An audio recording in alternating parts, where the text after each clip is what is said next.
Yeah, I started here in my undergrad too. So I came from South Florida, down in Miami, and I just came up here for a change of scenery.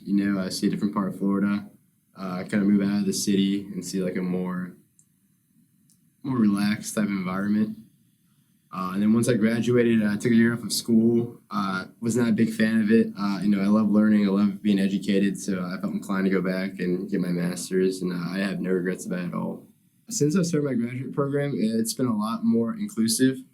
My undergraduate was in healthcare administration, so that was like a lot of online learning, not a lot of face-to-face interaction. But since starting my graduate program, a lot of the professors have been working very closely with me. I'm actually served as a graduate assistant for Dr. Barrington for a semester, and that really gave me a push into like getting more invested in my studies and seeing how give me more organization and structure and like my learning ability. I've enjoyed it a lot.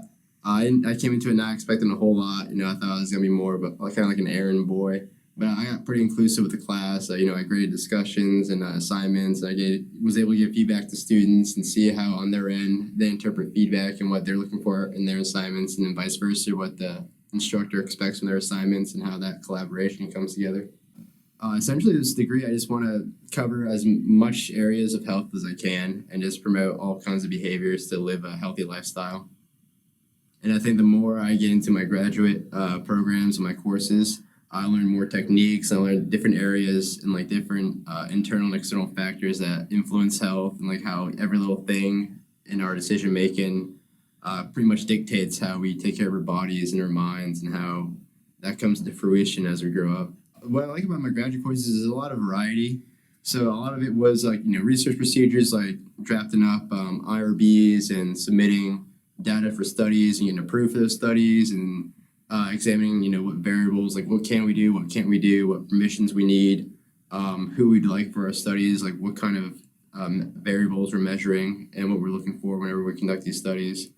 Right now for my summer course, I'm working with a group to promote social media marketing campaigns for health, and like how the audience would view that, and like what we can do to make them more inclined to engage in healthier behaviors, and why they should be interested, and like why they should not do the unhealthy things they're doing, and how the healthy behaviors are actually good for them, and what benefits to get out of that, and their perceptions of what they thought was negative could be untrue, and like what they need to do to live a healthier lifestyle.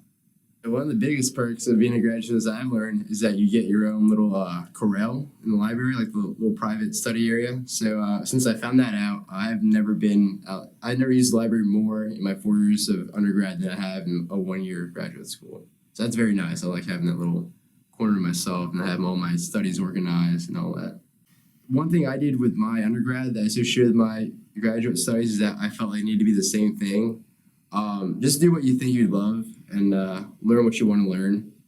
Not to have any regrets in the area that I'm focusing in, but because I keep it very vague, it allows me that later on in life, I can go to any area of health and try to apply the skills I've learned. And it's going to be a great time. I enjoy it. It's definitely demanding and challenging, but that's what I like about it. And it definitely keeps me on my toes and on top of my studies and my career as well.